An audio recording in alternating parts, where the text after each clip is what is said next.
Como falar com inteligência? Domine a psicologia da comunicação poderosa. Uma adaptação de Café e Capítulos, sua dose de literatura contemporânea. A maioria das pessoas pensa que a comunicação se resume àquilo que você diz.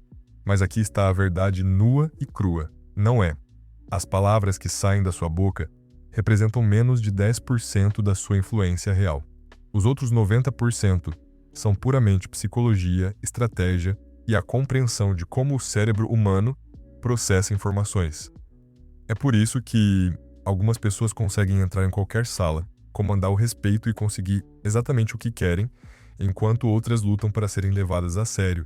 Não importa o quão inteligentes sejam ou o quanto trabalhem duro. Você provavelmente já notou esse fenômeno. Você conhece alguém que não é a pessoa mais inteligente da sala, mas de alguma forma todos a escutam. Essas pessoas são promovidas mais rápido, fecham acordos maiores e parecem influenciar os outros sem o menor esforço. Enquanto isso, pessoas brilhantes com ideias incríveis são ignoradas, deixadas de lado e subestimadas. A diferença não é inteligência ou sorte, é a maestria da comunicação. O que a maioria das pessoas não entende sobre a comunicação poderosa é que ela não é um talento com o qual você nasce. É uma habilidade que você pode aprender. Cada elemento da fala influente, desde a maneira como você entra em uma conversa, passando por como você estrutura seus pensamentos, até os gatilhos psicológicos que você ativa, pode ser desenvolvido sistematicamente. Os oradores mais persuasivos do mundo, o CEO que comandam empresas de bilhões de dólares, os negociadores que fecham acordos impossíveis e os líderes que inspiram movimentos inteiros. Todos eles seguem princípios psicológicos específicos que você também pode dominar. Este audiolivro ensinará a você esses princípios. Você aprenderá como ler qualquer ambiente em segundos, como estruturar seus pensamentos, para que as pessoas fiquem presas a cada palavra sua, como usar o silêncio estratégico para criar autoridade, como lidar com discordâncias sem perder o respeito e como construir o tipo de presença magnética que faz as pessoas quererem ouvi-lo. Quando terminar esta leitura, você não apenas falará de forma diferente, você pensará de forma diferente sobre cada interação que tiver. Mas aqui está o porém. Isso só funciona se você aplicar. Estes não são conceitos teóricos para se filosofar a respeito. São estratégias práticas para serem usadas imediatamente.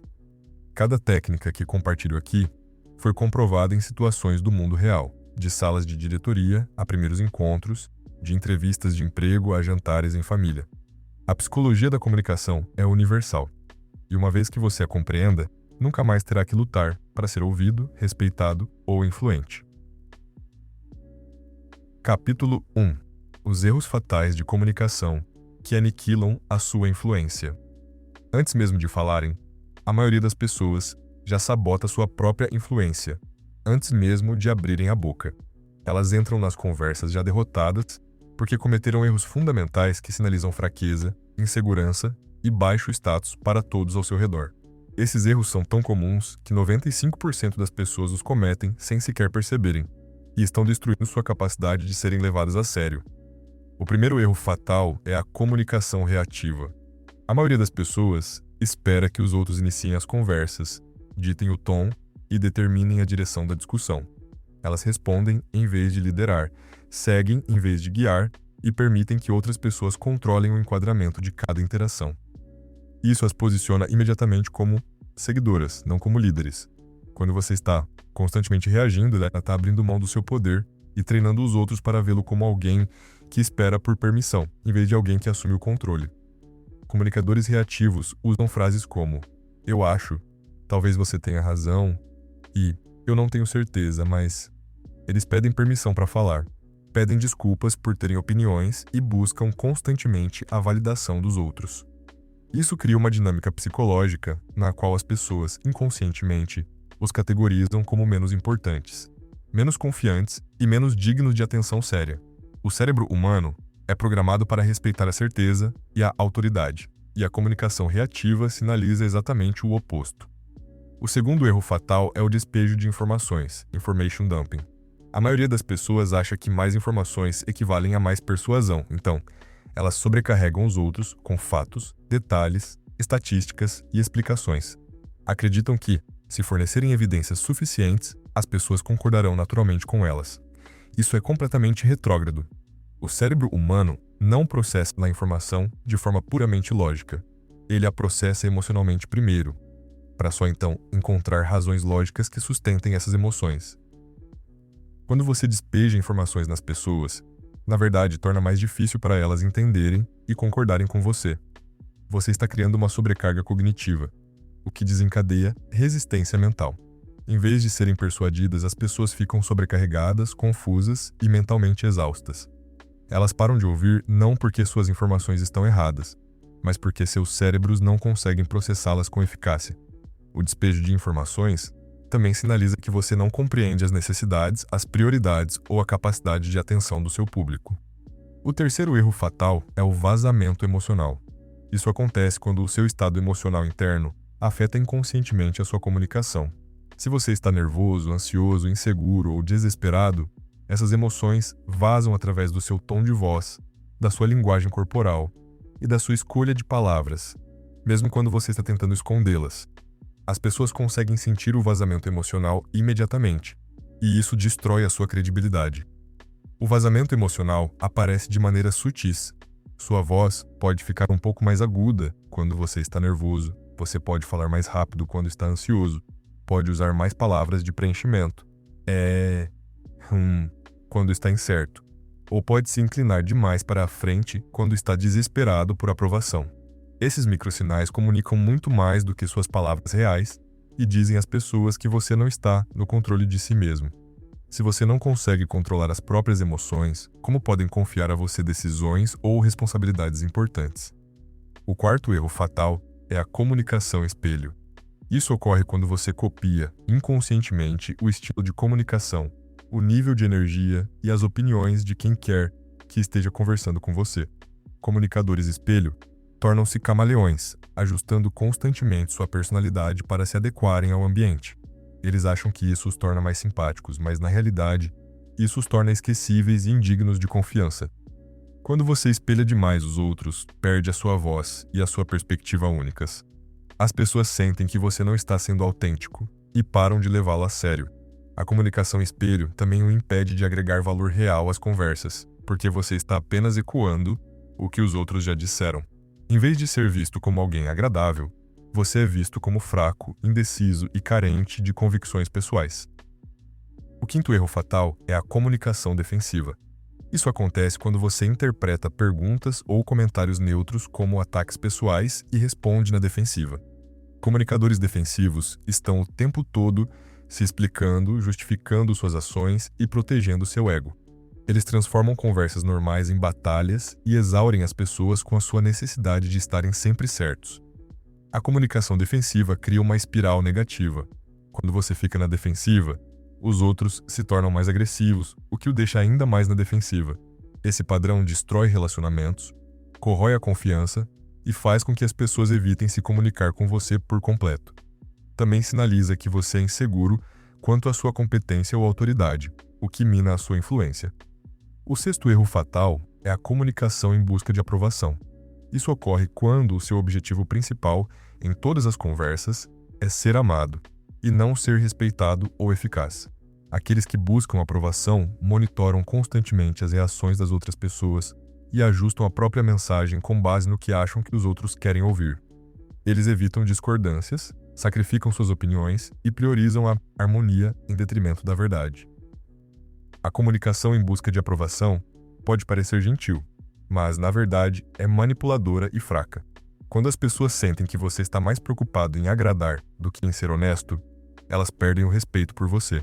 Elas também param de confiar nas suas opiniões, porque sabem que você lhes dirá o que elas querem ouvir, e não o que precisam ouvir. Isso o torna irrelevante em conversas e decisões importantes.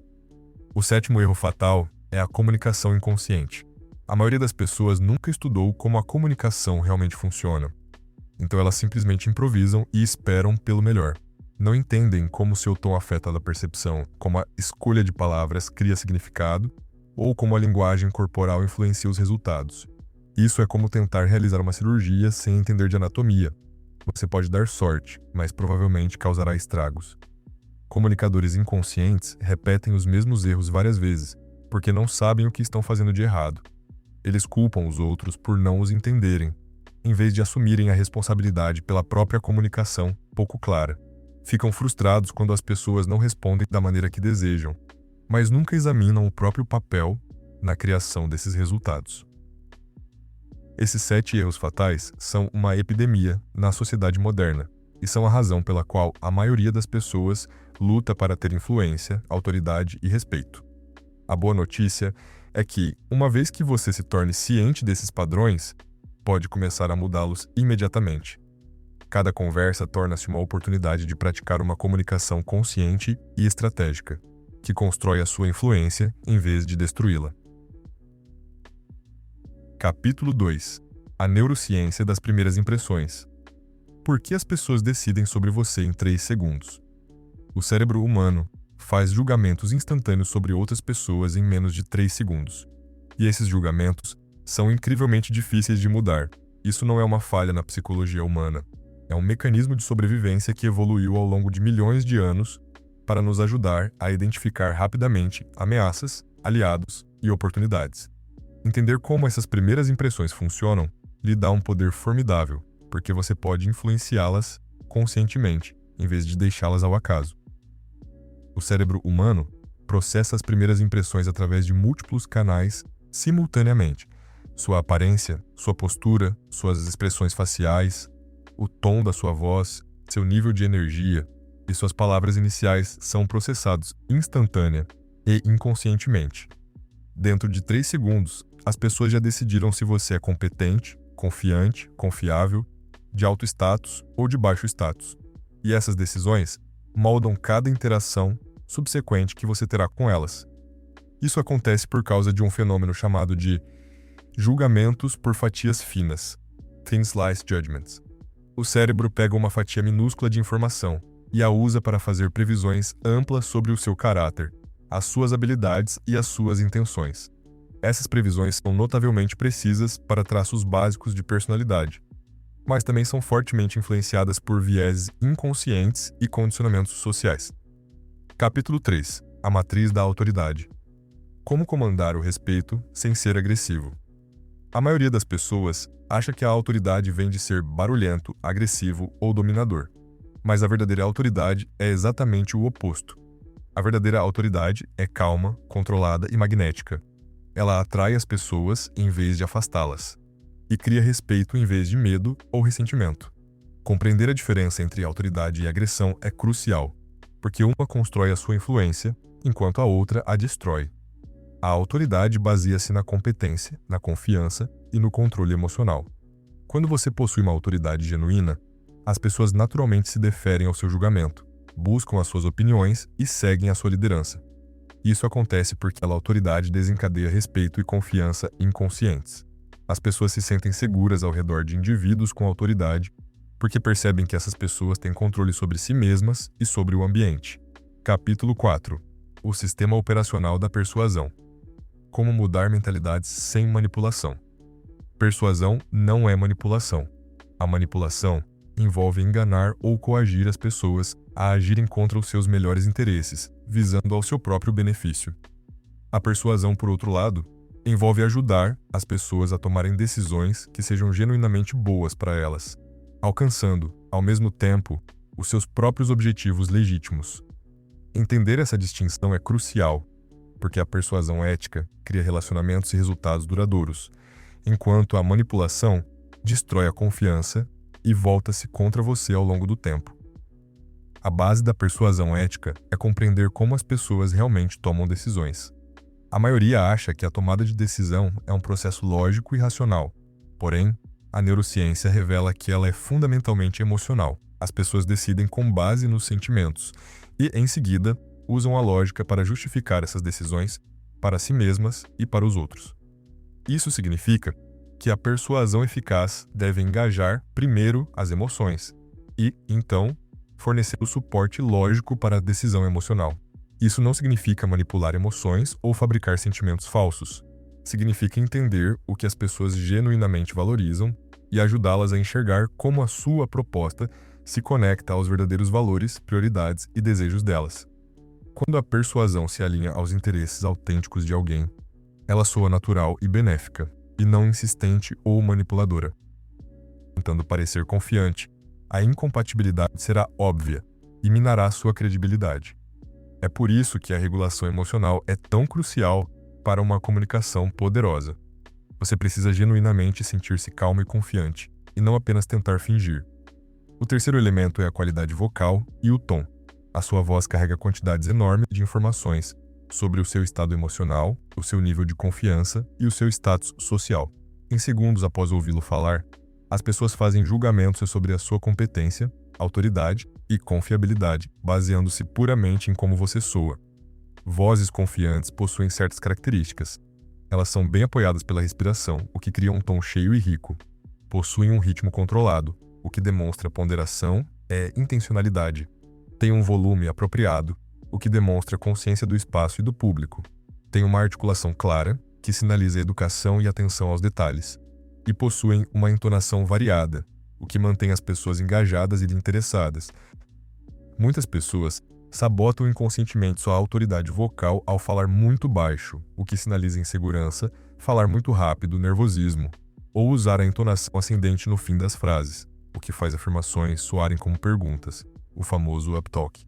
Esses padrões vocais diminuem imediatamente a sua competência e status percebidos, independentemente do que você esteja realmente dizendo. O quarto elemento são as suas palavras de abertura e a sua energia. A primeira coisa que você diz define o tom para toda a conversa, e as pessoas lembram-se disso de forma desproporcional, devido ao efeito de primazia. Comunicadores confiantes abrem com declarações claras e intencionais, que estabelecem a sua autoridade e definem a direção da discussão. Aberturas fracas incluem pedir desculpas por falar, por interromper ou por tomar o tempo do outro. Incluem frases incertas como "não tenho certeza se isso está certo, mas" ou "espero que não se importe que eu diga". Incluem amabilidades excessivas ou conversa fiada, que desperdiçam tempo e diluem a mensagem. Esses padrões sinalizam de imediato que você não valoriza o próprio tempo ou as próprias opiniões, o que treina os outros a desvalorizá-los também. Aberturas fortes são diretas, cheias de propósito e confiantes. Elas podem incluir uma declaração clara do seu objetivo, uma observação interessante que demonstre percepção analítica, ou uma pergunta estratégica que engaje o pensamento da outra pessoa. A chave é liderar a conversa desde o primeiro momento, em vez de esperar que os outros definam a direção. O quinto elemento é a congruência emocional. Isso significa que as suas palavras, emoções e linguagem corporal se alinham e apoiam a mesma mensagem. Quando há incongruência entre esses canais, as pessoas sentem inconscientemente que algo está errado e tornam-se menos confiantes e menos engajadas. A congruência emocional requer confiança genuína e regulação emocional. Você não pode fingir isso com eficácia porque as microexpressões, a linguagem corporal e as qualidades vocais vão vazar o seu verdadeiro estado emocional. É por isso que desenvolver confiança real e controle emocional é muito mais eficaz do que tentar usar técnicas superficiais para parecer confiante. A neurociência das primeiras impressões revela que as pessoas estão o tempo todo avaliando você em múltiplos níveis simultaneamente.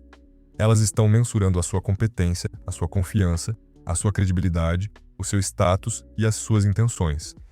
Tudo nos primeiros segundos em que o conhecem. Ao entender como essas avaliações funcionam, você pode influenciá-las conscientemente e criar primeiras impressões poderosas e positivas, que abrem portas e criam oportunidades. Capítulo 3. A matriz da autoridade. Como comandar o respeito sem ser agressivo. A maioria das pessoas acha que a autoridade vem de ser barulhento, agressivo ou dominador. Mas a verdadeira autoridade é exatamente o oposto. A verdadeira autoridade é calma, controlada e magnética.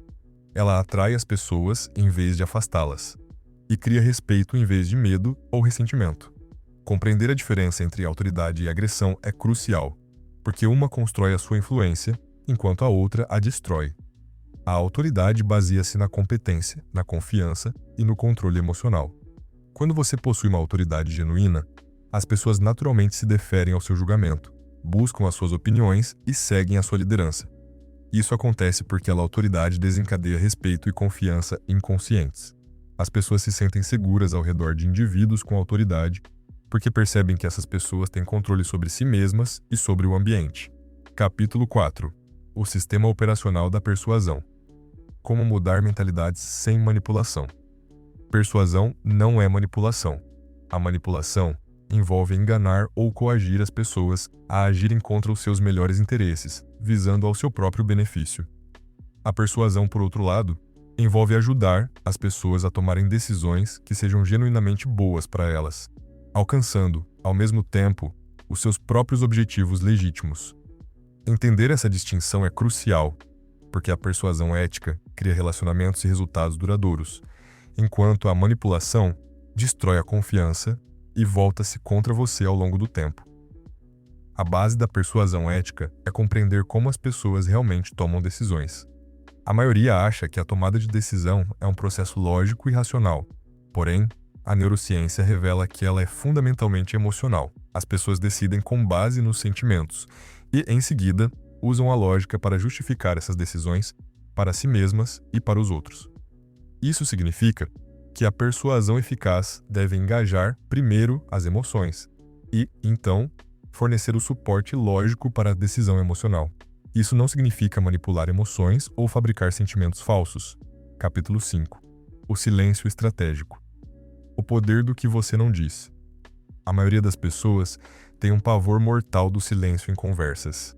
Elas se sentem obrigadas a preencher cada pausa com palavras, mesmo quando não têm absolutamente nada significativo a dizer.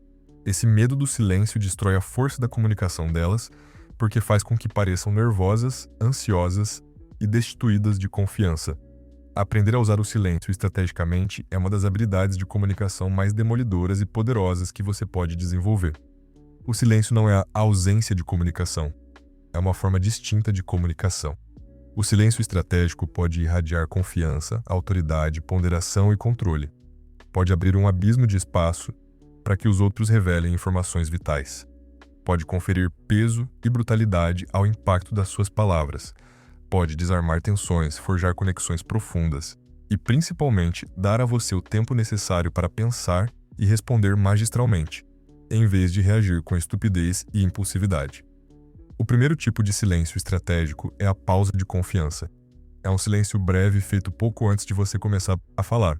Ele sinaliza que você está escolhendo as suas palavras com a precisão de um cirurgião, em vez de vomitar a primeira coisa que lhe vem à cabeça. Pessoas autoconfiantes sentem-se muito confortáveis com essa pausa, pois não estão desesperadas para se provar ou para preencher a lacuna sonora com tagarelice nervosa. Inteligência em cada conversa. Elas falam quando têm algo significativo para acrescentar e permanecem em silêncio quando não têm. Essa seletividade faz com que suas palavras carreguem muito mais peso quando decidem usá-las. O quarto elemento é o estabelecimento de limites. A autoridade exige fronteiras claras sobre o que você aceita e o que não aceita em termos de comportamento, tratamento e comunicação. Esses limites não são agressivos ou punitivos. São simplesmente declarações claras sobre os seus padrões e expectativas. Quando as pessoas sabem onde estão os seus limites, é muito mais provável que os respeitem. Estabelecer limites de forma eficaz requer uma consistência calma. Você não precisa ficar com raiva ou ser agressivo para impor fronteiras. Só precisa ser claro sobre as consequências e cumpri-las com consistência. Quando alguém ultrapassa um limite, você aborda o fato de forma direta e objetiva, sem dramas ou escaladas emocionais. Isso mostra que você se leva a sério e espera que os outros façam o mesmo. O quinto elemento é a demonstração de competência. A verdadeira autoridade baseia-se, em última instância, na sua capacidade comprovada de obter resultados. As pessoas respeitam você quando veem evidências de que você sabe o que está fazendo e pode cumprir o que promete. Essa competência pode ser demonstrada através de conquistas passadas, de seu desempenho atual ou de expertise clara em áreas relevantes. A demonstração de competência não é sobre se gabar ou se exibir, é sobre provar o seu valor de forma silenciosa e consistente, através de suas ações e resultados. Quando as pessoas veem que você constantemente entrega um trabalho de alta qualidade, cumpre prazos, resolve problemas e agrega valor, elas naturalmente começam a deferir-se ao seu julgamento e a buscar a sua opinião. O sexto elemento é a vulnerabilidade estratégica. Isso pode parecer contraintuitivo, mas mostrar uma vulnerabilidade apropriada, na verdade, fortalece a sua autoridade, em vez de enfraquecê-la. Vulnerabilidade estratégica significa ser honesto sobre suas limitações, reconhecer erros e pedir ajuda quando necessário. Isso demonstra confiança e maturidade emocional, em vez de fraqueza. A chave é que a vulnerabilidade deve ser estratégica e apropriada. Compartilhar cada insegurança, dúvida ou problema pessoal corrói a autoridade. Mas reconhecer limitações específicas ou assumir a responsabilidade por um erro, na verdade, aumenta a confiança e o respeito. Isso mostra que você é honesto, autoconsciente e focado em resultados, e não em proteger o seu ego. O sétimo elemento é a calibração social. Pessoas com autoridade compreendem as dinâmicas sociais e ajustam o seu estilo de comunicação para se adequar à situação, sem jamais comprometer os seus princípios fundamentais. Elas sabem quando ser mais formais ou casuais, quando ser diretas ou diplomáticas, quando liderar ou apoiar. Essa inteligência social lhes permite manter a autoridade através de diferentes contextos e relacionamentos. A calibração social exige observar e compreender as regras não ditas de diferentes ambientes. O que funciona em uma sala de reuniões pode não funcionar em um jantar de família. O que é apropriado com colegas do mesmo nível pode não ser com subordinados ou superiores. Pessoas com autoridade navegam por essas diferenças com habilidade, mantendo intactos a sua personalidade autêntica e os seus valores. A autoridade não é sobre dominar os outros ou conseguir as coisas à força. É sobre conquistar respeito através da competência, do caráter e da maturidade emocional. Quando você desenvolve uma autoridade genuína, as pessoas naturalmente querem seguir a sua liderança, pedir o seu conselho e respeitar as suas decisões. Isso cria uma influência duradoura e relacionamentos que se fortalecem com o tempo, em vez de se deteriorarem pelo ressentimento ou pelo medo. Capítulo 4. O sistema operacional da persuasão. Como mudar mentalidades sem manipulação. Persuasão não é manipulação. A manipulação envolve enganar ou coagir as pessoas a agirem contra os seus melhores interesses, visando ao seu próprio benefício. A persuasão, por outro lado, envolve ajudar as pessoas a tomarem decisões que sejam genuinamente boas para elas, alcançando, ao mesmo tempo, os seus próprios objetivos legítimos. Entender essa distinção é crucial, porque a persuasão ética cria relacionamentos e resultados duradouros, enquanto a manipulação destrói a confiança e volta-se contra você ao longo do tempo. A base da persuasão ética é compreender como as pessoas realmente tomam decisões. A maioria acha que a tomada de decisão é um processo lógico e racional. Porém, a neurociência revela que ela é fundamentalmente emocional. As pessoas decidem com base nos sentimentos e, em seguida, usam a lógica para justificar essas decisões para si mesmas e para os outros. Isso significa que a persuasão eficaz deve engajar primeiro as emoções e, então, fornecer o suporte lógico para a decisão emocional. Isso não significa manipular emoções ou fabricar sentimentos falsos. Significa entender o que as pessoas genuinamente valorizam e ajudá-las a enxergar como a sua proposta se conecta aos verdadeiros valores, prioridades e desejos delas. Quando a persuasão se alinha aos interesses autênticos de alguém, ela soa natural e benéfica, e não insistente ou manipuladora. Capítulo 5. O silêncio estratégico. O poder do que você não diz. A maioria das pessoas tem um pavor mortal do silêncio em conversas. Elas se sentem obrigadas a preencher cada pausa com palavras, mesmo quando não têm absolutamente nada significativo a dizer.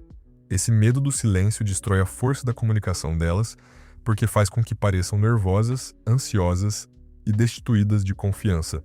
Aprender a usar o silêncio estrategicamente é uma das habilidades de comunicação mais demolidoras e poderosas que você pode desenvolver.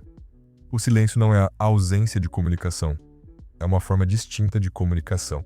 O silêncio estratégico pode irradiar confiança, autoridade, ponderação e controle. Pode abrir um abismo de espaço para que os outros revelem informações vitais. Pode conferir peso e brutalidade ao impacto das suas palavras. Pode desarmar tensões, forjar conexões profundas e, principalmente, dar a você o tempo necessário para pensar e responder magistralmente, em vez de reagir com estupidez e impulsividade. O primeiro tipo de silêncio estratégico é a pausa de confiança. É um silêncio breve feito pouco antes de você começar a falar. Ele sinaliza que você está escolhendo as suas palavras com a precisão de um cirurgião, em vez de vomitar a primeira coisa que lhe vem à cabeça. Pessoas autoconfiantes sentem-se muito confortáveis com essa pausa, pois não estão desesperadas para se provar ou para preencher a lacuna sonora com tagarelice nervosa. A pausa de confiança funciona porque transmite ponderação e intencionalidade. Quando você para antes de falar, as pessoas assumem, num nível instintivo, que o que você dirá a seguir vale a pena esperar. Isso força a audiência a prestar uma atenção aguçada às suas palavras, ampliando imensamente a reverberação da sua mensagem, ativa, estratégico. Fatos informam, mas histórias vendem. E vendem porque as histórias engajam emoções, criam imagens mentais nítidas e tornam conceitos abstratos em algo concreto e memorável. Em vez de apresentar informações áridas ou argumentos puramente lógicos, você insere os seus pontos centrais em narrativas envolventes que ajudam as pessoas a visualizar e a sentir os benefícios da sua proposta. Histórias de persuasão eficazes têm elementos específicos, apresentam personagens com os quais o público possa se identificar, enfrentando desafios semelhantes. Incluem detalhes sensoriais específicos que tornam a história vívida, mostram relações claras de causa e efeito, terminam com os resultados que o seu público almeja e posicionam a sua proposta como o fator-chave que possibilitou aquele desfecho positivo. O quarto princípio é abordar a resistência de forma proativa. Toda pessoa tem motivos para, potencialmente, dizer não à sua proposta, e ignorar essas preocupações não fará com que elas desapareçam. Persuasores habilidosos identificam as objeções mais prováveis e as abordam antes mesmo de serem levantadas. Isso mostra que você entende a perspectiva da outra pessoa e que considerou cuidadosamente as ansiedades dela. Abordar a resistência não é sobre esmagar objeções com argumentos agressivos. É sobre validar as preocupações legítimas e fornecer soluções ou alternativas genuínas. Às vezes, isso significa modificar a sua proposta para atender melhor às necessidades do outro. Às vezes, significa oferecer informações e garantias extras. E às vezes, significa aceitar com maturidade que a sua proposta simplesmente não é a certa para a pessoa naquele momento. O quinto princípio é criar urgência sem exercer pressão. As pessoas adiam decisões quando não há um motivo convincente para agir de imediato. A persuasão eficaz inclui razões legítimas pelas quais agir agora é melhor do que agir depois. Isso pode incluir disponibilidade limitada, oportunidades sensíveis ao tempo ou o aumento de custos e dificuldades ao longo do tempo. A chave de ouro é que a urgência deve ser real, não artificial. Criar prazos falsos ou uma falsa escassez sempre voltará contra você quando as pessoas descobrirem o truque. Contudo, destacar fatores verdadeiros que exigem rapidez ajuda as pessoas a superar a procrastinação natural e a indecisão crônica. Você não as está pressionando, você as está ajudando a evitar as consequências negativas de uma demora desnecessária. O sexto princípio é facilitar o sim. Mesmo quando as pessoas querem aceitar a sua proposta, elas podem hesitar se o processo parecer complicado, arriscado ou esmagador. A persuasão magistral remove o máximo de barreiras possível e torna o próximo passo óbvio, simples e de baixo risco. Isso pode envolver dividir um compromisso grande em etapas menores, oferecer garantias ou períodos de teste, reduzir custos iniciais ou cuidar dos detalhes burocráticos e administrativos por elas. Quanto mais fácil você tornar o caminho a ser trilhado, maior a probabilidade de as pessoas seguirem em frente, mesmo que já estivessem genuinamente interessadas. O sétimo princípio é confirmar o compromisso e os próximos passos. Muitas tentativas de persuasão fracassam, não porque as pessoas não foram convencidas, mas porque a conversa terminou sem um acordo claro sobre o que acontecerá a seguir. Uma vez que alguém concorde com a sua proposta, você deve confirmar esse compromisso e estabelecer passos específicos com prazos e responsabilidades. Essa confirmação serve a múltiplos propósitos. Garante que ambos entenderam o que foi acordado. Cria um engajamento psicológico através do princípio da coerência. Impede que o acordo seja esquecido ou rebaixado de prioridade. E mantém o ímpeto, estabelecendo passos de ação imediatos, em vez de deixar tudo para um hipotético depois. O sistema operacional da persuasão funciona porque ele respeita a forma como as pessoas naturalmente pensam, sentem e tomam decisões. Ele não tenta sobrepujar o julgamento alheio, nem manipular emoções como num truque de salão. Em vez disso, ele ajuda os indivíduos a fazerem boas escolhas, fornecendo informações relevantes, resolvendo apreensões reais e facilitando a ação que atende aos interesses deles, coroando, por tabela, os seus próprios objetivos legítimos. Capítulo 5. O silêncio estratégico. O poder do que você não diz. A maioria das pessoas tem um pavor mortal do silêncio em conversas. Elas se sentem obrigadas a preencher cada pausa com palavras, mesmo quando não têm absolutamente nada significativo a dizer. Esse medo do silêncio destrói a força da comunicação delas, porque faz com que pareçam nervosas, ansiosas e destituídas de confiança. Aprender a usar o silêncio estrategicamente é uma das habilidades de comunicação mais demolidoras e poderosas que você pode desenvolver. O silêncio não é a ausência de comunicação, é uma forma distinta de comunicação. O silêncio estratégico pode irradiar confiança, autoridade, ponderação e controle. Pode abrir um abismo de espaço para que os outros revelem informações vitais. Pode conferir peso e brutalidade ao impacto das suas palavras. Pode desarmar tensões, forjar conexões profundas e, principalmente, dar a você o tempo necessário para pensar e responder magistralmente, em vez de reagir com estupidez e impulsividade. O primeiro tipo de silêncio estratégico é a pausa de confiança. É um silêncio breve feito pouco antes de você começar a falar. Capítulo 6. O Código da Calibração Social. Lendo ambientes e adaptando o seu estilo de comunicação. Os comunicadores de maior sofisticação na Terra exibem uma percepção quase predatória e mágica de leitura do ar de uma sala de interações, moldando os seus traços comunicativos no exato milissegundo. Parecem abençoados pelo dom dos céus de saber com precisão nanométrica as palavras que ferem ou cativam, com a cadência exata do local e na exatidão de quando engolir a voz. E isso não tem vínculo com milagres de dons inatos. Trata-se de ciência pragmática batizada de calibração social.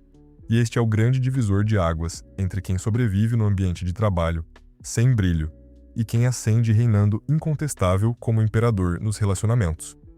A calibração social define-se como o sonar interno de dissecar silenciosamente o invisível manual de instruções tácitas em qualquer recinto humano na face da Terra, ajustando a sintonia do seu aparelho vocal e corporal sem corromper seus alvos.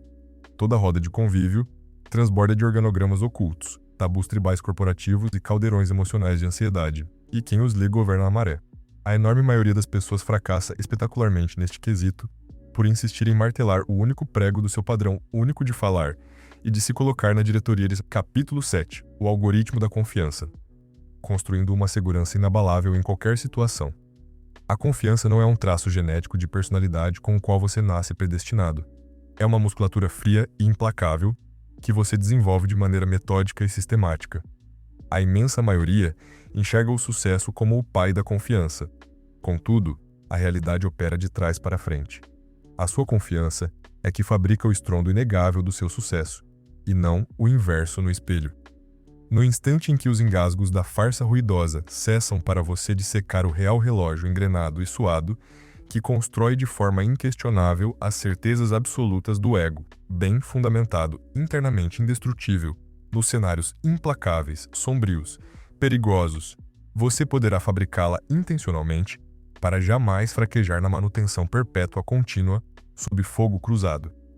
A pedra angular na rocha da autoconfiança de aço inabalável começa por destruir a mentira fatal ilusória corrompida entre a confiança falsa alicerçada por resultados, outcome-based alavancas inestimáveis de influência. O quarto tipo é a pausa de processamento. Este silêncio lhe concede o luxo do tempo racional antes de responder a um interrogatório hostil, a uma ofensa ou a um dilema capcioso. Em vez de capitular sob a pressão da resposta no tiroteio, você paralisa o relógio para mensurar as suas opções de forma maquiavélica e inteligente. Isso blinda a sua reputação contra o arrependimento verbal e a devolução emocional, preservando a sua autoridade intacta no campo de batalha da retórica. Essas pausas são obrigatórias em momentos de críticas venenosas e alta voltagem. O instinto humano básico mandaria você disparar balas verbais para se defender, mergulhando no lodaçal reativo da briga. A pausa estratégica eleva você. Ela permite uma resposta tão calculada que esvazia a munição inimiga e atrai o encanto dos observadores. O quinto tipo é a pausa de tensão. É a audácia de permitir que tópicos nevrálgicos ou um ar glacial de desconforto emocional habitem a sala sem que você saia correndo para colocar panos quentes. A maioria detesta tanto a atenção bruta, que mascara impasses vitais com risinhos ou soluções falsas e pacíficas que não levam a nada, apenas porque faltou coragem para sentar-se na fogueira. As pausas de tensão têm o poder de decidir negociações corporativas milionárias e discussões matrimoniais severas.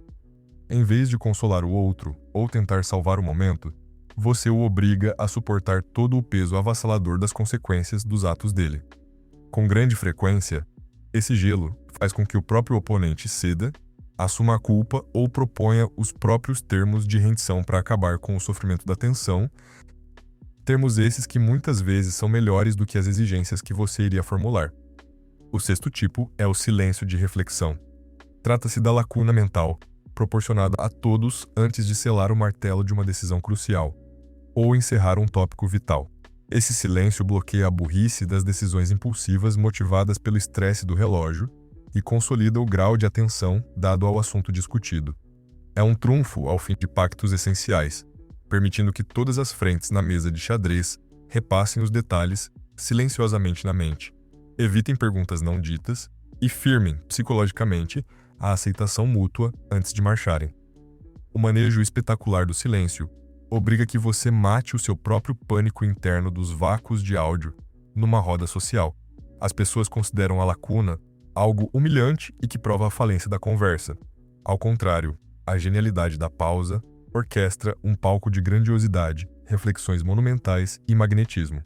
O segredo mestre é transmutar a ansiedade de tentar bancar o bobo da corte falante em confiança suprema de ser uma presença escultural. Você não deve uma peça de teatro ininterrupta a ninguém.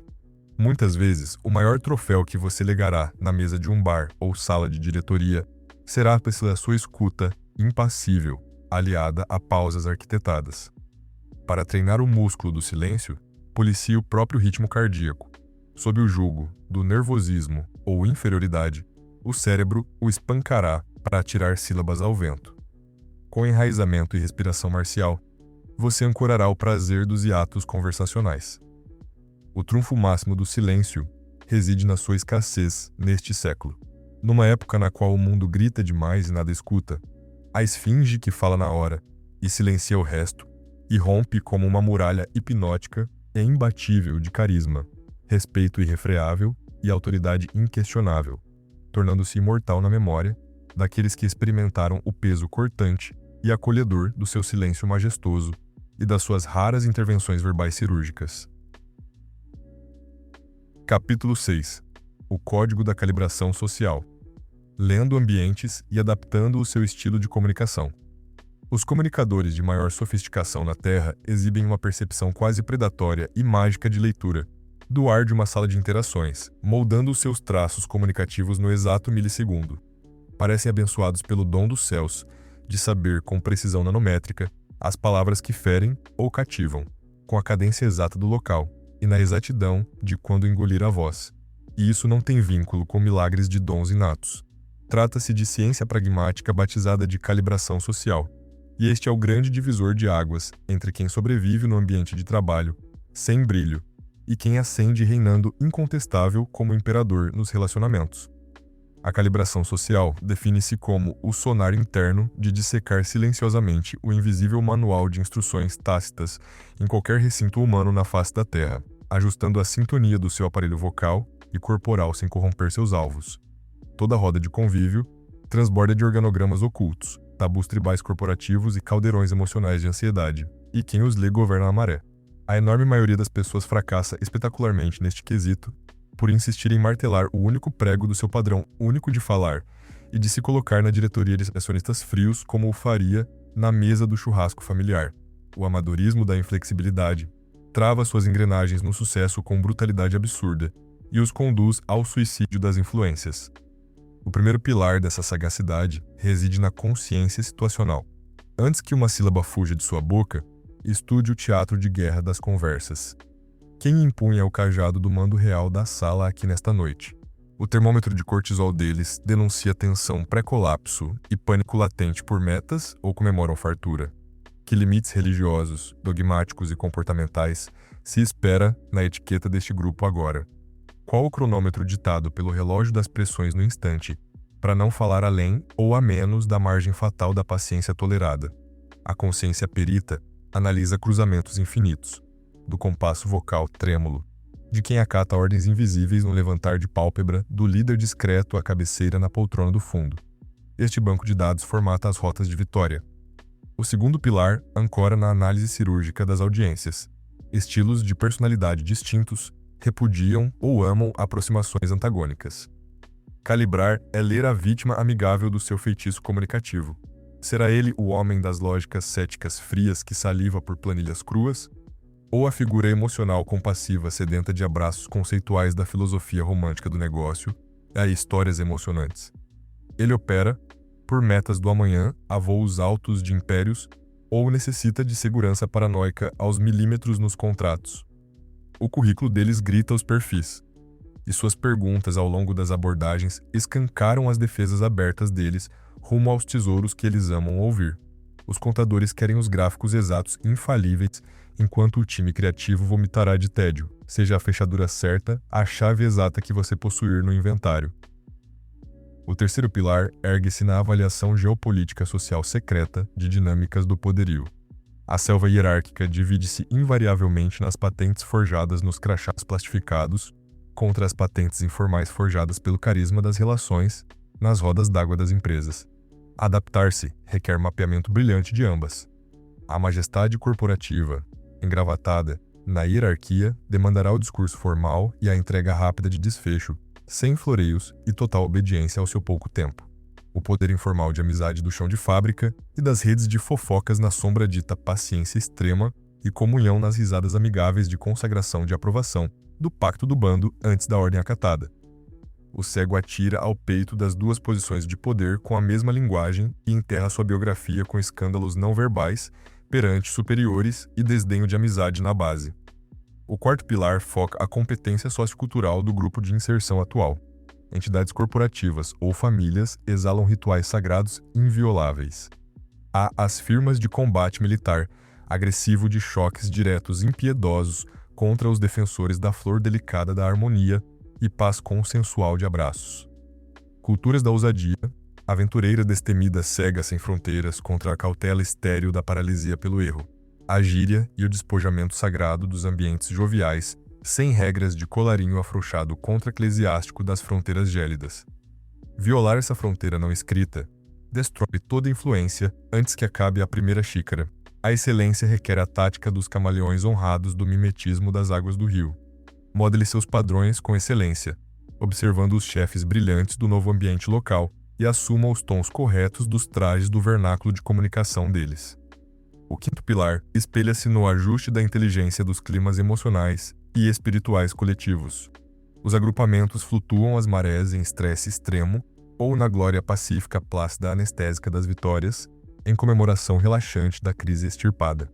Tentar fazer uma piada nas barricadas tensas de socorros afunda a vida, como ser grave e fúnebre nos prêmios de sucesso aniquila todo o tesão da comemoração na mesa.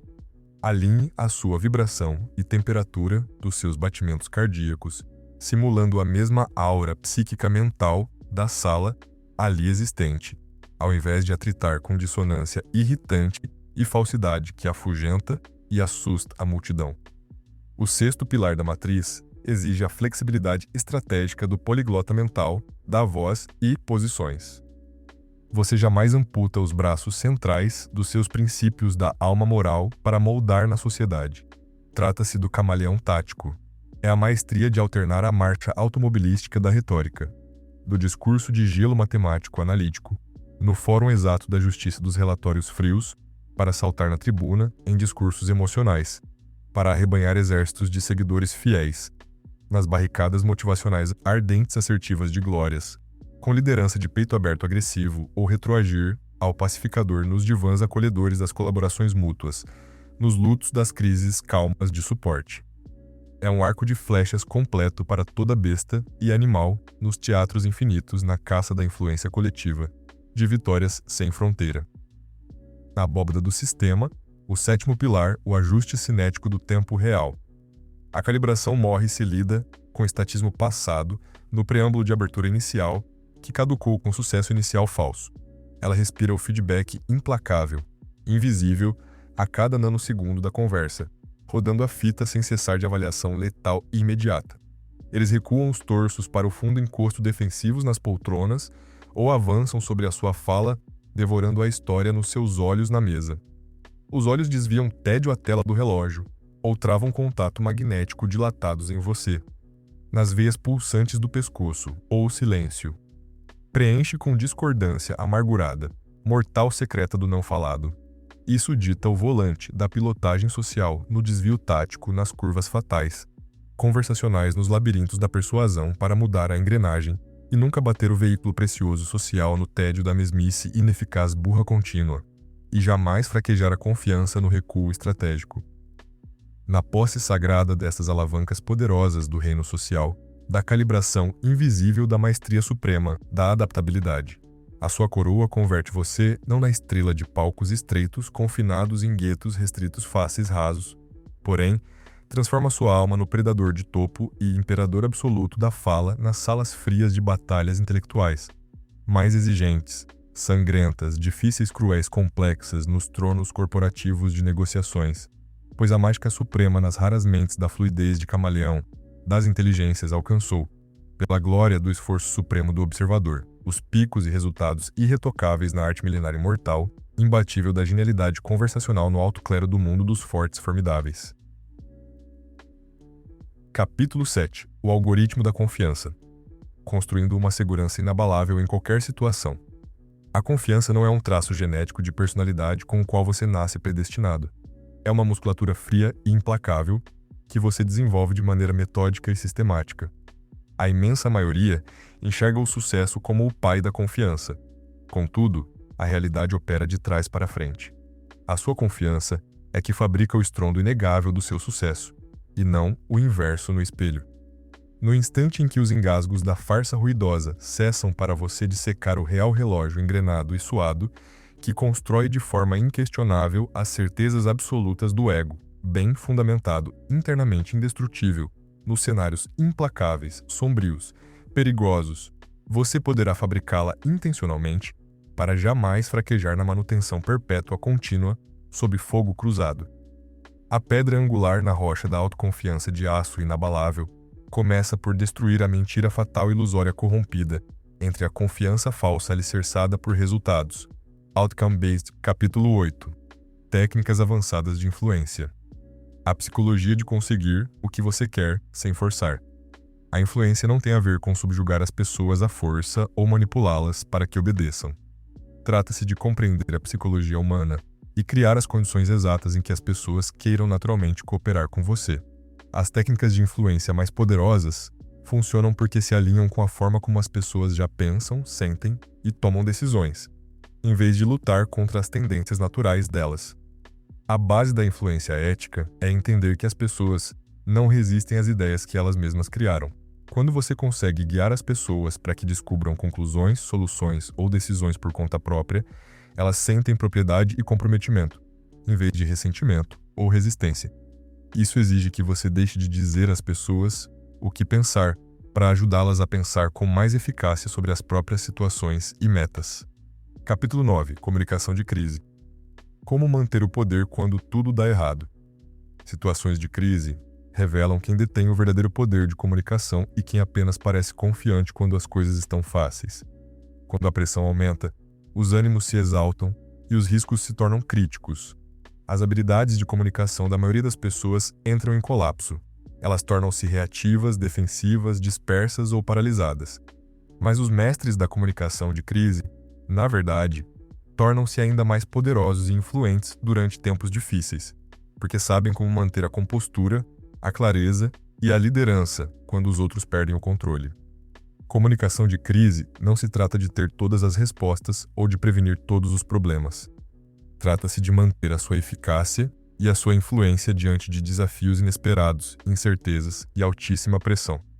As pessoas que dominam essa habilidade tornam-se o porto seguro que todos procuram quando as coisas dão errado, o que gera oportunidades colossais de liderança e ascensão. O primeiro princípio da comunicação de crise é a regulação emocional sob pressão. Quando a crise atinge, capítulo 10. Construindo sistemas de comunicação que criam influência duradoura.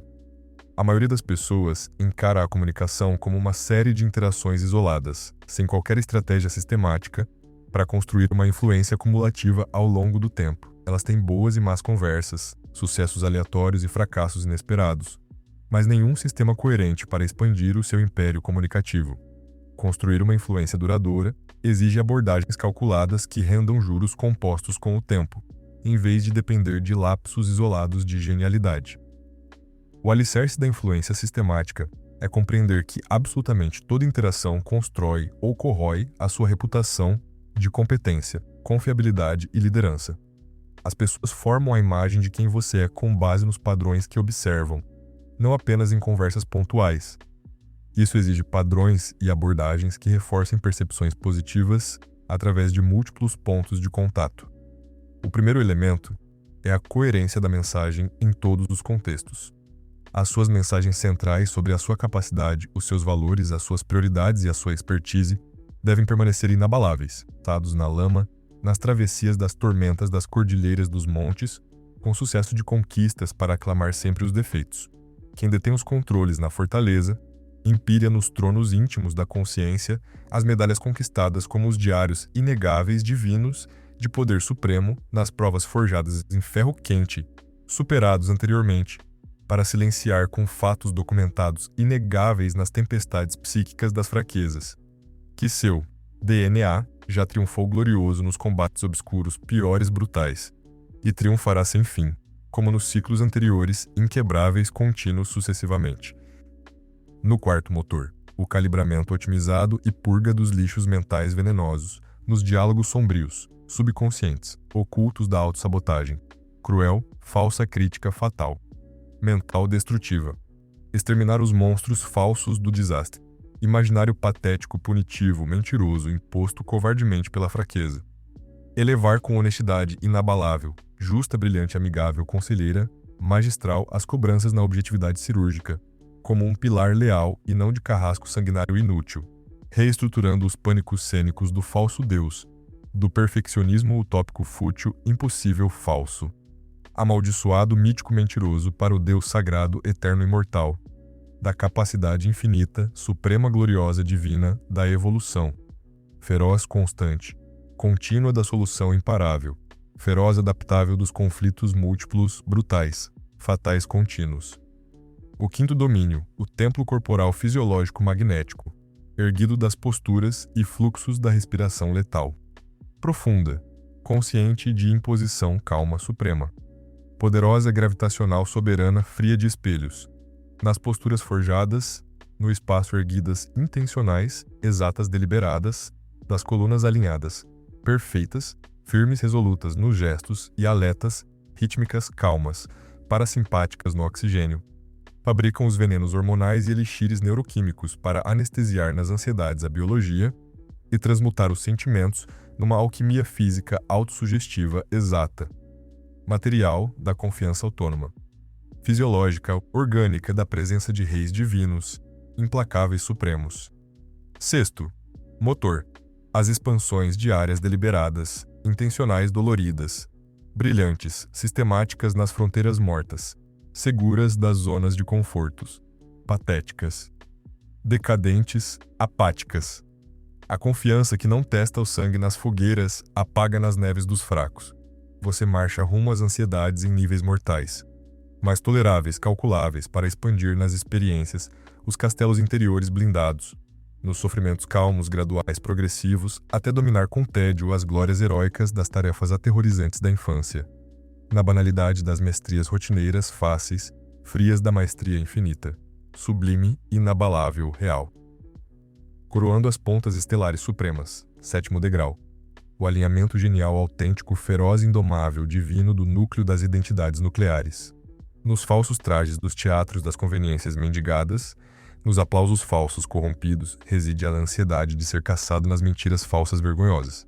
Quem aniquila as corrupções da aprovação na essência para reinar, intocado nas morais autênticas, cruas, sinceras, fiéis supremas do núcleo de honra, não necessita das justificações vazias nos disfarces das futilidades alheias perante ninguém no cosmo. Possuindo, portanto, a liberdade avassaladora, feroz, implacável, perigosa, poderosa, divina. blindada autêntica nas libertações da segurança interior na fala de quem verdadeiramente se respeita, imortal nas influências genuínas, brilhantes avassaladoras, em glória final na essência suprema verdadeira. Capítulo 8. Técnicas avançadas de influência. A psicologia de conseguir o que você quer sem forçar. A influência não tem a ver com subjugar as pessoas à força ou manipulá-las para que obedeçam. Trata-se de compreender a psicologia humana e criar as condições exatas em que as pessoas queiram naturalmente cooperar com você. As técnicas de influência mais poderosas funcionam porque se alinham com a forma como as pessoas já pensam, sentem e tomam decisões, em vez de lutar contra as tendências naturais delas. A base da influência ética é entender que as pessoas não resistem às ideias que elas mesmas criaram. Quando você consegue guiar as pessoas para que descubram conclusões, soluções ou decisões por conta própria, elas sentem propriedade e comprometimento, em vez de ressentimento ou resistência. Isso exige que você deixe de dizer às pessoas o que pensar para ajudá-las a pensar com mais eficácia sobre as próprias situações e metas. Capítulo 9. Comunicação de crise. Como manter o poder quando tudo dá errado? Situações de crise revelam quem detém o verdadeiro poder de comunicação e quem apenas parece confiante quando as coisas estão fáceis. Quando a pressão aumenta, os ânimos se exaltam e os riscos se tornam críticos. As habilidades de comunicação da maioria das pessoas entram em colapso. Elas tornam-se reativas, defensivas, dispersas ou paralisadas. Mas os mestres da comunicação de crise, na verdade, tornam-se ainda mais poderosos e influentes durante tempos difíceis, porque sabem como manter a compostura, a clareza e a liderança quando os outros perdem o controle. Comunicação de crise não se trata de ter todas as respostas ou de prevenir todos os problemas. Trata-se de manter a sua eficácia e a sua influência diante de desafios inesperados, incertezas e altíssima pressão. As pessoas que dominam essa habilidade tornam-se o porto seguro que todos procuram quando as coisas dão errado, o que gera oportunidades colossais de liderança e ascensão. O primeiro princípio da comunicação de crise é a regulação emocional sob pressão, quando a crise atinge exploradas, e não como correções a um raciocínio falho. A segunda técnica é a orquestração de prova social. As pessoas olham para os outros em busca de orientação sobre o que pensar, sentir e fazer, especialmente em cenários de incerteza. Ao destacar estrategicamente exemplos relevantes de indivíduos que tomaram decisões semelhantes, você consegue influenciar a percepção das pessoas sobre o que é normal, razoável ou benéfico. A orquestração de prova social exige uma seleção cuidadosa de exemplos que se encaixem na situação, nos valores e nas preocupações da pessoa. Os exemplos devem vir de indivíduos que elas respeitam ou com os quais se identificam, demonstrando resultados que elas almejam alcançar. Depoimentos genéricos ou exemplos irrelevantes podem, na verdade, gerar o efeito oposto, destacando as diferenças em vez das semelhanças. Você também pode criar prova social através de networking estratégico e construção de relacionamentos. Quando pessoas influentes da rede de contatos de alguém apoiam a sua posição, isso tem um peso imensuravelmente maior do que a sua defesa direta. A terceira técnica é o reenquadramento cognitivo. Isso envolve ajudar as pessoas a interpretarem situações, eventos ou informações de maneiras que favoreçam decisões melhores. Os mesmos fatos podem ser percebidos de forma drasticamente diferente, dependendo de como são enquadrados e apresentados. Mestres da influência ajudam os outros a enxergarem situações por lentes que revelam oportunidades em vez de apenas obstáculos. O reenquadramento cognitivo muda o foco dos problemas para as soluções, dos custos para os benefícios, dos riscos para as recompensas potenciais, do que está faltando para o que é possível. Você não está alterando os fatos, está ajudando as pessoas a interpretar esses fatos de maneiras mais produtivas e otimistas, viabilizando a ação em vez da paralisia. A quarta técnica é a ativação da reciprocidade. As pessoas sentem-se psicologicamente obrigadas a retribuir favores e gentilezas. Esse princípio pode ser usado eticamente fornecendo valor genuíno, antes de pedir qualquer coisa em troca. Quando você ajuda as pessoas a resolverem problemas, a atingirem objetivos ou a obterem novos conhecimentos, elas naturalmente querem cooperar com os seus pedidos. A ativação da reciprocidade funciona melhor quando o valor que você fornece é inesperado, personalizado e claramente benéfico ao destinatário. Deve parecer um presente genuíno, não uma tática de manipulação óbvia. O objetivo é gerar sentimentos positivos e boa vontade, que conduzam naturalmente à cooperação, em vez de uma obrigação que soe forçada. A quinta técnica é a alavancagem de coerência. As pessoas têm uma necessidade psicológica avassaladora de permanecerem coerentes com as suas declarações de decisões e compromissos públicos anteriores. Uma vez que alguém assume uma posição ou faz um compromisso, sente uma pressão interna para agir de modo a sustentar essa posição, mesmo quando as circunstâncias mudam. Alavancar a coerência envolve ajudar as pessoas a conectarem as suas propostas aos compromissos, valores ou posições que elas já estabeleceram. Se alguém se comprometeu publicamente a melhorar o atendimento ao cliente, você pode enquadrar a sua proposta como a via para cumprir esse compromisso. O segredo da coerência ética é garantir que as conexões que você destaca sejam verdadeiras e benéficas. A sexta técnica é a criação de escassez e urgência. As pessoas valorizam mais as coisas quando as percebem como raras, limitadas ou sensíveis ao tempo. Esse princípio pode ser usado de forma ética quando a escassez ou a urgência são reais e relevantes para os objetivos da pessoa. Criar escassez falsa é manipulador e se volta contra você quando a farsa é descoberta. A escassez genuína pode incluir a disponibilidade limitada de oportunidades, recursos ou janelas de tempo.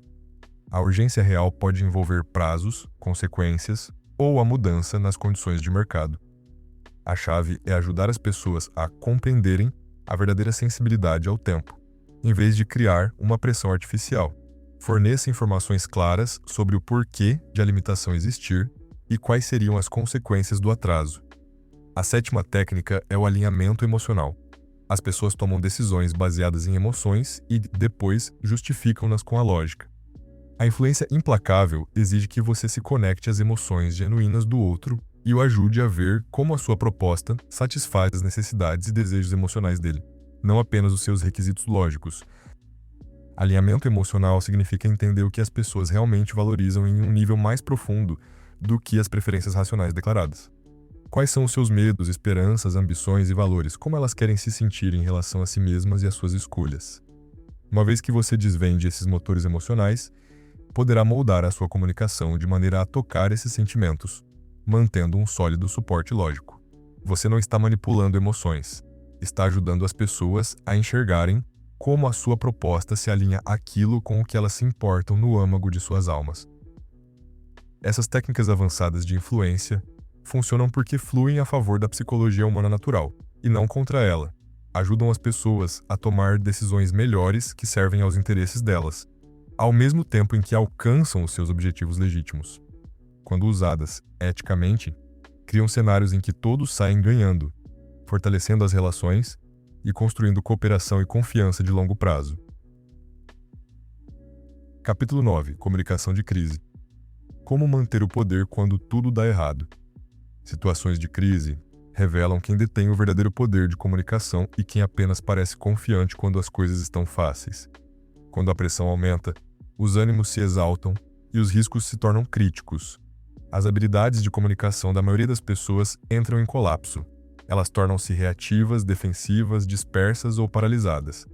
Mas os mestres da comunicação de crise, na verdade, tornam-se ainda mais poderosos e influentes durante tempos difíceis, porque sabem como manter a compostura, a clareza e a liderança quando os outros perdem o controle.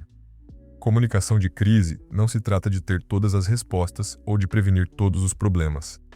Trata-se de manter a sua eficácia e a sua influência diante de desafios inesperados, incertezas e altíssima pressão. As pessoas que dominam essa habilidade tornam-se o porto seguro que todos procuram quando as coisas dão errado, o que gera oportunidades colossais de liderança e ascensão. O primeiro princípio da comunicação de crise é a regulação emocional sob pressão. Quando a crise atinge, capítulo 10. Construindo sistemas de comunicação que criam influência duradoura. A maioria das pessoas encara a comunicação como uma série de interações isoladas, sem qualquer estratégia sistemática, para construir uma influência cumulativa ao longo do tempo. Elas têm boas e más conversas, sucessos aleatórios e fracassos inesperados, mas nenhum sistema coerente para expandir o seu império comunicativo.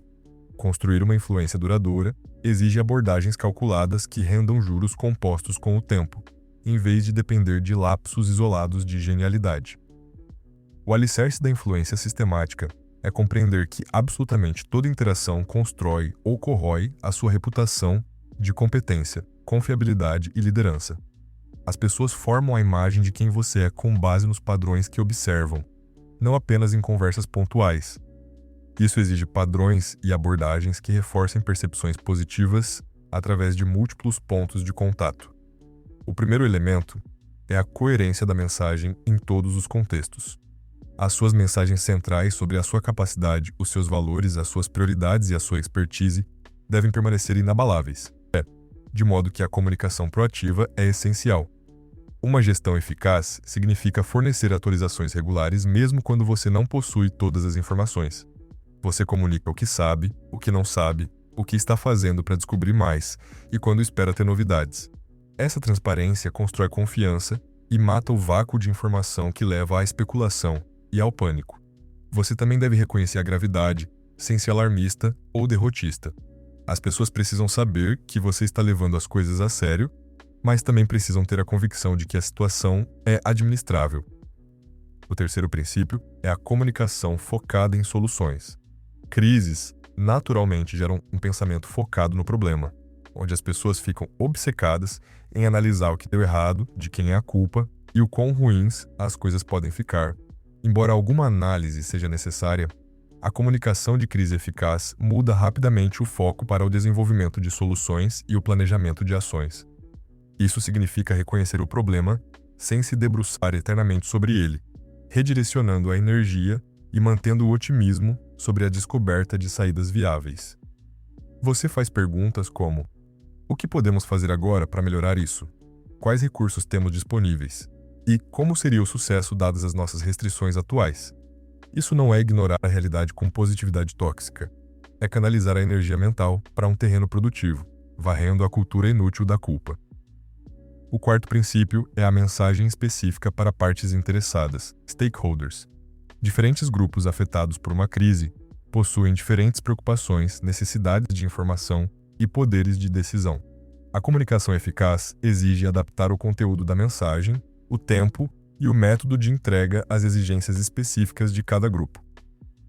A equipe interna precisa de detalhes operacionais sobre os próximos passos.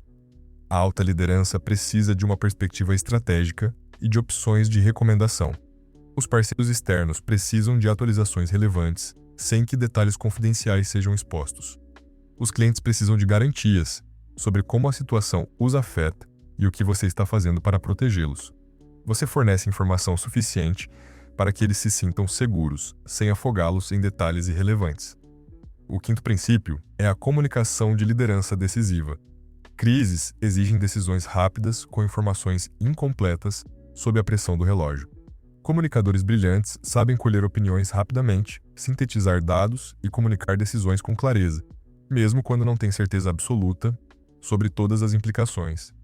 Isso envolve enunciar as decisões abertamente, explicar o raciocínio por trás delas, atribuir responsabilidades com prazos fixos e estabelecer processos para monitorar os resultados. Você não espera pela informação perfeita ou pelo consenso universal, porque o atraso geralmente piora o problema. O segredo é equilibrar velocidade com prudência. O sexto princípio é a proteção e recuperação da reputação.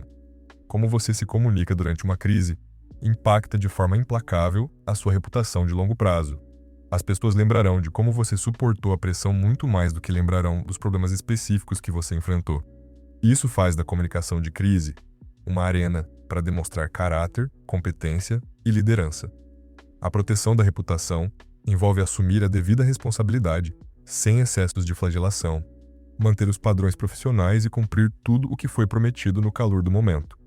A comunicação de recuperação concentra-se em aprender com o trauma, melhorar sistemas e provar que você e sua equipe saíram muito mais fortes da provação. O sétimo princípio é o fortalecimento de relações através da adversidade. As crises podem dizimar relacionamentos pela má comunicação ou transformá-los em aço através de uma gestão estelar. Quando você lida com a tempestade de forma majestosa, as pessoas desenvolvem uma confiança devota pelas suas capacidades. Elas testemunharam você cumprir compromissos sob fogo cerrado, viram o seu respeito pelo bem-estar alheio e notaram a sua integridade inabalável. Uma crise nada mais é que um palco onde os seus valores são escrutinados sem misericórdia. Vencê-la é cimentar a sua influência por uma década.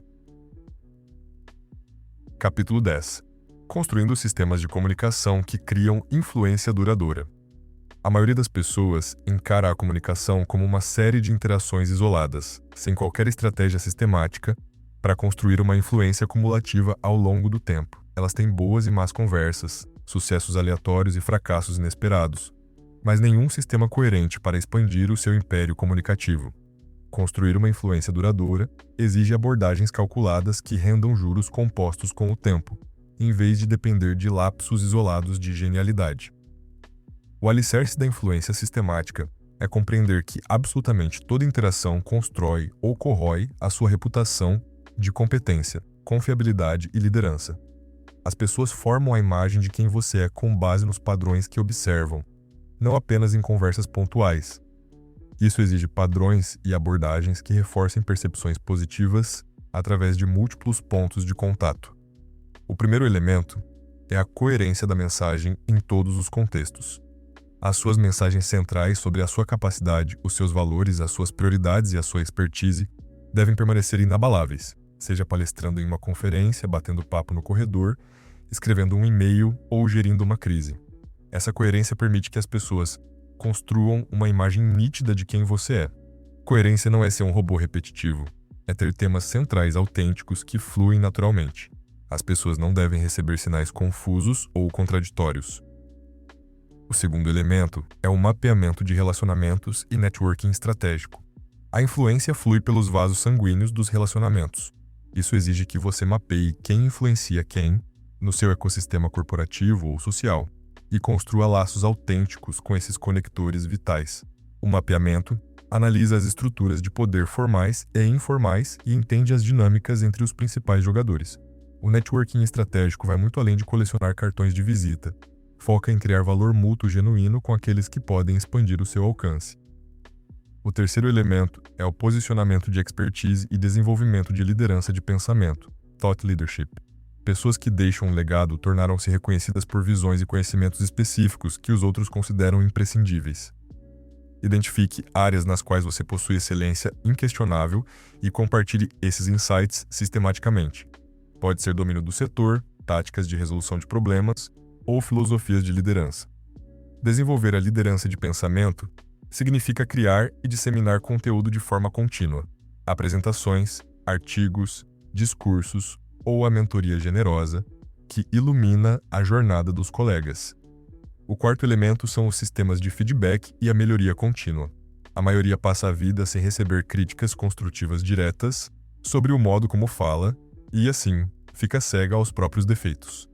Sistemas de feedback implacáveis exigem buscar a avaliação de mentores de confiança, rastrear os resultados de mensagens críticas e ter a audácia de observar as reações alheias. Encare a comunicação não como um talento inalterável, mas como um músculo olímpico. Estude oradores de elite, teste técnicas novas e expanda o seu arsenal implacavelmente. O quinto elemento é o desenvolvimento de plataformas e a criação de visibilidade. Não adianta ser genial no escuro. A influência perene exige que as pessoas conheçam as suas capacidades, o que significa buscar sistematicamente os holofotes, as plataformas para as suas ideias. Ofereça-se para projetos de alta visibilidade, candidate-se a palestras, ocupe papéis de liderança.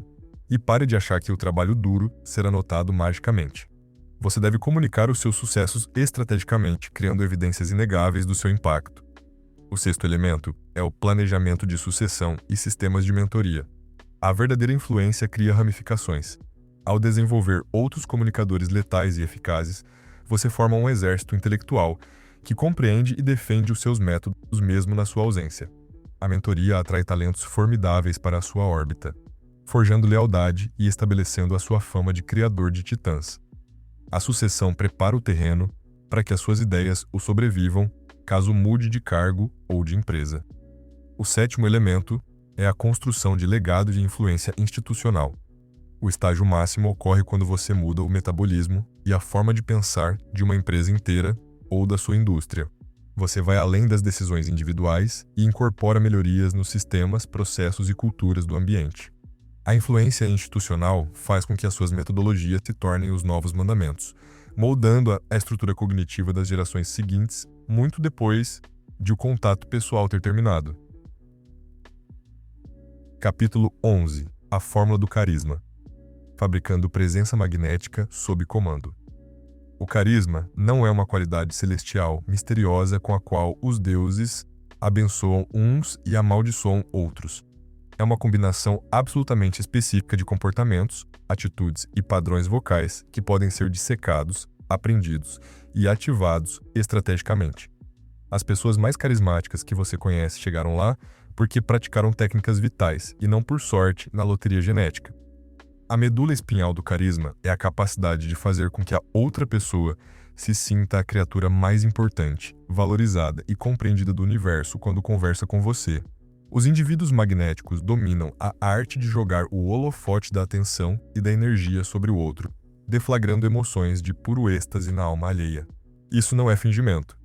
A maioria acha que carisma é ser o palhaço encantador no meio da roda, mas o verdadeiro carisma é fazer os outros se sentirem o centro do palco quando você está por perto. O primeiro elemento da fórmula é a intensidade de presença. Isso significa conceder a sua atenção total e indivisível a quem estiver à sua frente, ignorando o caos. Capítulo 12. Conversas difíceis. Como navegar por conflitos sem perder o respeito. A maioria das pessoas evita as conversas difíceis como se fossem a peste, até que os tumores se espalhem e virem crises incontornáveis. Ou, quando finalmente vão para o combate, conduzem tudo com tamanho desastre que amputam as relações de forma irreversível.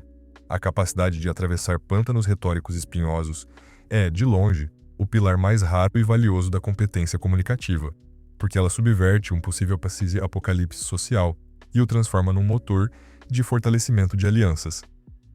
Conversas difíceis não são sentenças de morte.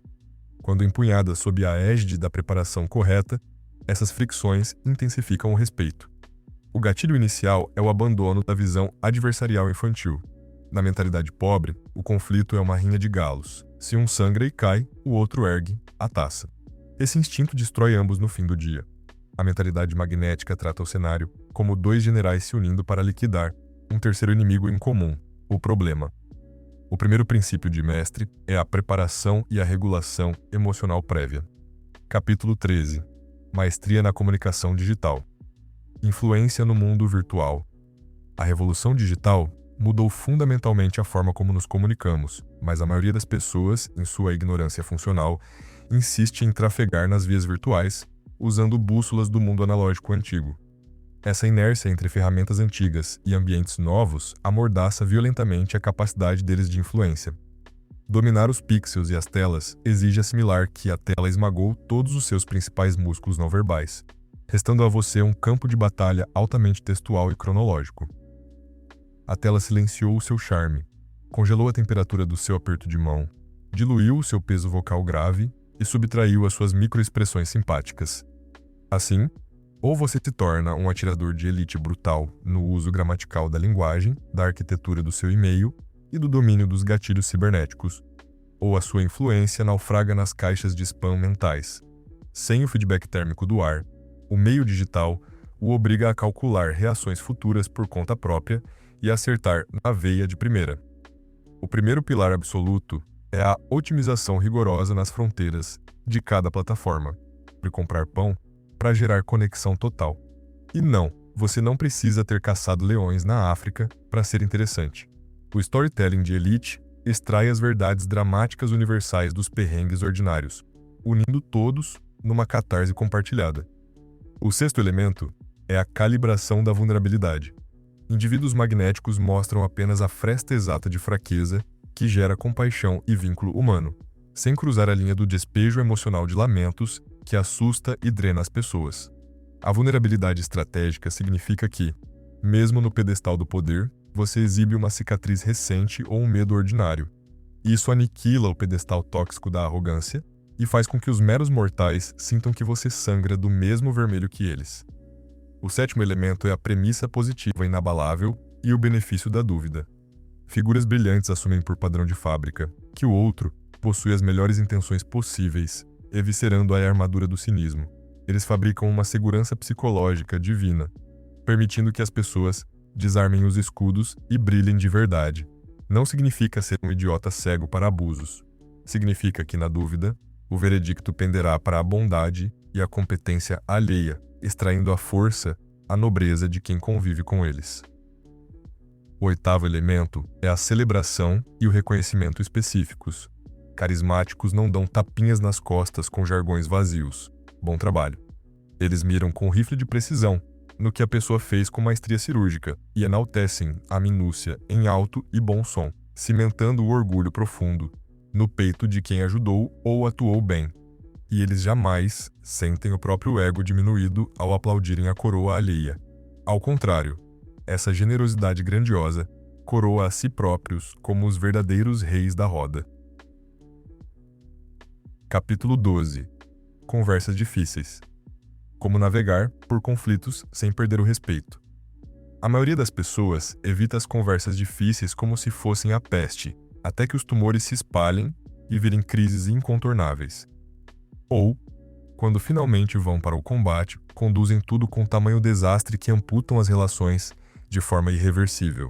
A capacidade de atravessar pântanos retóricos espinhosos é, de longe, o pilar mais raro e valioso da competência comunicativa, porque ela subverte um possível apocalipse social e o transforma num motor de fortalecimento de alianças.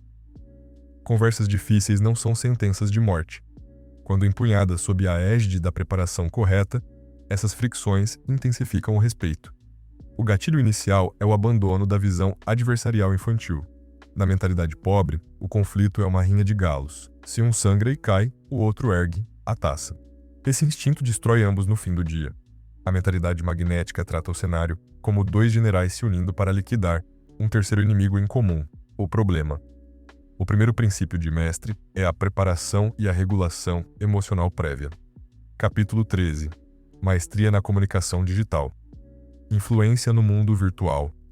A revolução digital mudou fundamentalmente a forma como nos comunicamos, mas a maioria das pessoas, em sua ignorância funcional, insiste em trafegar nas vias virtuais, usando bússolas do mundo analógico antigo.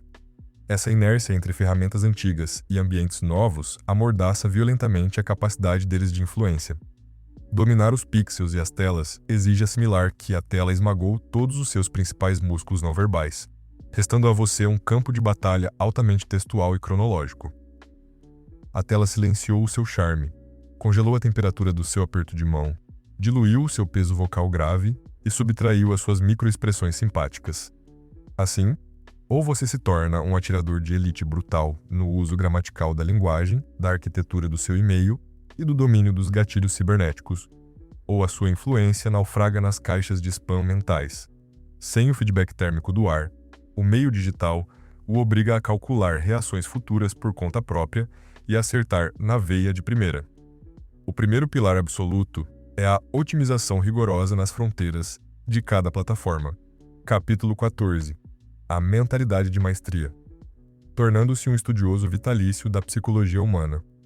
A maestria na comunicação não é um destino turístico, onde você planta a bandeira no solo e tira férias perpétuas do desenvolvimento. Ela é uma expedição incessante, um campo laboratorial implacável de observação crua e de refinamento balístico. O comunicador alfa nunca tranca os livros e os relatórios cerebrais, porque o ecossistema cultural e as patologias sociais humanas sofrem mutações assustadoras e contínuas a cada década. A mentalidade de maestria divide ao meio os que estagnaram no título medíocre de comunicador competente e aceitável, e os titãs supremos da oratória e do poder de impacto, que apenas aumentam os seus reinados de gravidade com a maturidade e a velhice. Esses últimos devoram todas as interações cotidianas rotineiras banais, não como ociosidade de convívio para passar o tempo, mas como um simulador aeronáutico da psique. Eles se avaliam na linha de frente do teste. A vida nua é a sua arena fria, e cada erro serve para ajustar as lunetas para os acertos milimétricos dos dias que virão. Ativamente as coisas. Dizer em alto e bom som. Nesse ponto estrutural, eu admito que você tocou numa verdade implacável. Desmonta a Guerra Fria e devolve dignidade a ele, retirando a necessidade dele de lutar pela própria honra. Isole os medos comuns. Ambos podem estar divergindo absurdamente na tática. mas ambos morrem de medo que o setor financeiro quebre a empresa no mês que vem. Junte-os pela dor em comum. O sexto princípio é a redirecionamento cirúrgico para o solucionismo. As discussões pesadas tendem a se ancorar numa espiral masoquista de apontamento do passado. É a eterna dança dos mortos. O seu papel como rei da dinâmica é frear os choros retroativos e girar o canhão de forma brusca e positiva para o amanhã. Use gatilhos pragmáticos. O que nós dois precisamos alterar fisicamente na rotina de amanhã para que esse desastre não manche as nossas mesas na segunda-feira? Mova-os da queixa estéril para a construção implacável e tangível da solução. O sétimo princípio é pacto final e concretização inegável do tratado. A maioria tem o trabalho colossal de vencer a discussão de forma educada, para depois não documentar nada. Deixam tudo combinado no ar.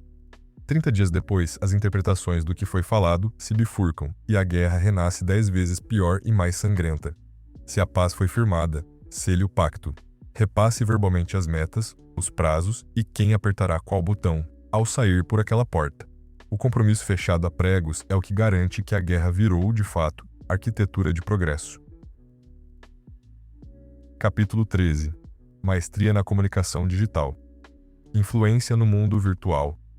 A revolução digital mudou fundamentalmente a forma como nos comunicamos, mas a maioria das pessoas, em sua ignorância funcional, insiste em trafegar nas vias virtuais, usando bússolas do mundo analógico antigo. Essa inércia entre ferramentas antigas e ambientes novos amordaça violentamente a capacidade deles de influência. Dominar os pixels e as telas exige assimilar que a tela esmagou todos os seus principais músculos não verbais, restando a você um campo de batalha altamente textual e cronológico. A tela silenciou o seu charme, congelou a temperatura do seu aperto de mão, diluiu o seu peso vocal grave e subtraiu as suas microexpressões simpáticas.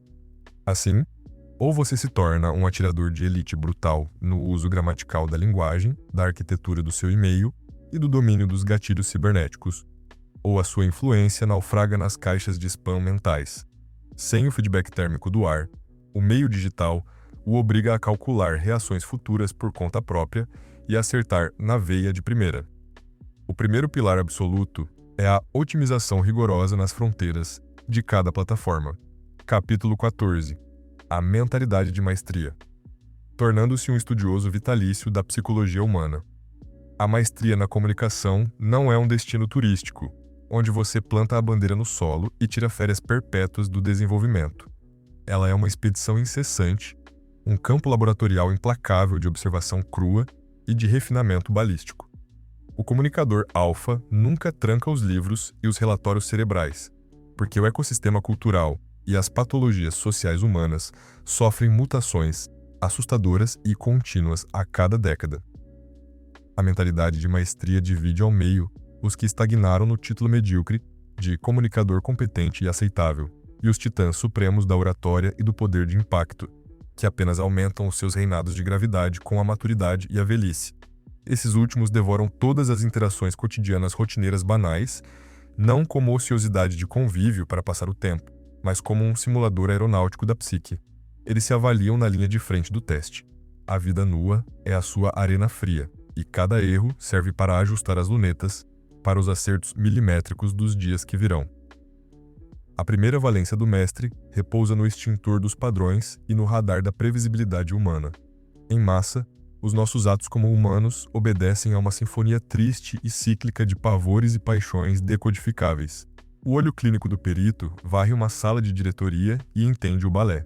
Tem que hackear a mente pelo conteúdo em si. É demonstrar por intermédio das soluções propostas que você dedicou sangue, lendo o problema real deles.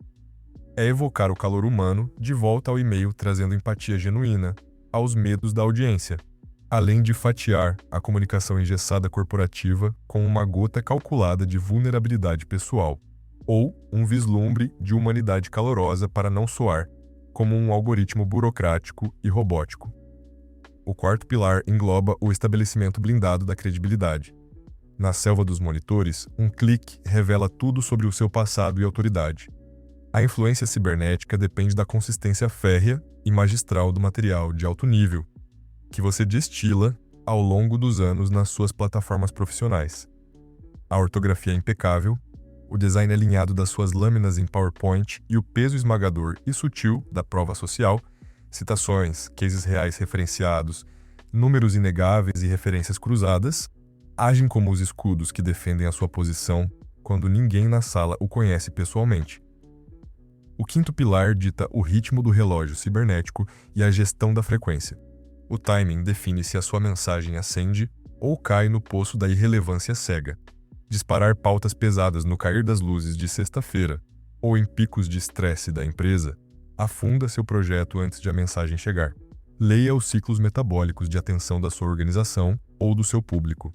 Da mesma forma, se você sumir, é esquecido e o seu poder derrete. Se aparecer todo santo dia com assuntos supérfluos, entra no banco de ódio invisível das distrações não desejadas. O fio da navalha no equilíbrio entre estar sempre pairando pela excelência ou enchendo a paciência pelo excesso, decide os reis modernos da influência remota. O sexto pilar repousa na alquimia multimídia. Muros de texto em preto e branco afastam os leitores atuais. Se um conceito doloroso pode ser transmutado num gráfico letal, num fluxograma simples e elegante, ou num slide hipervisual em 10 segundos, não se castigue forçando quem o lê a mastigar 7 parágrafos tortuosos. O visual atinge o cérebro humano em velocidade brutal e ancoragem de autoridade superior.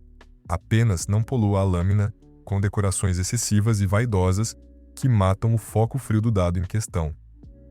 O sétimo pilar ergue-se na retroalimentação feroz e a cultura da comunidade. Comunicação morta e unilateral online vira boletim.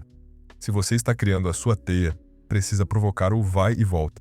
Faça as perguntas pontiagudas, gere os debates no corpo do Slack da diretoria, faça com que as mentes ao redor precisem reagir às propostas que lança, consolidando a rede onde você virou a aranha central de inteligência distribuída da operação e unindo polos de talentos distantes num propósito onde você orquestra as partituras. Capítulo 14. A mentalidade de maestria. Tornando-se um estudioso vitalício da psicologia humana.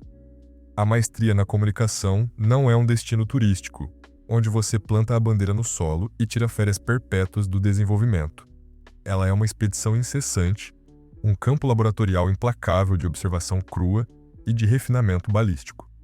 O comunicador alfa nunca tranca os livros e os relatórios cerebrais, porque o ecossistema cultural e as patologias sociais humanas sofrem mutações assustadoras e contínuas a cada década.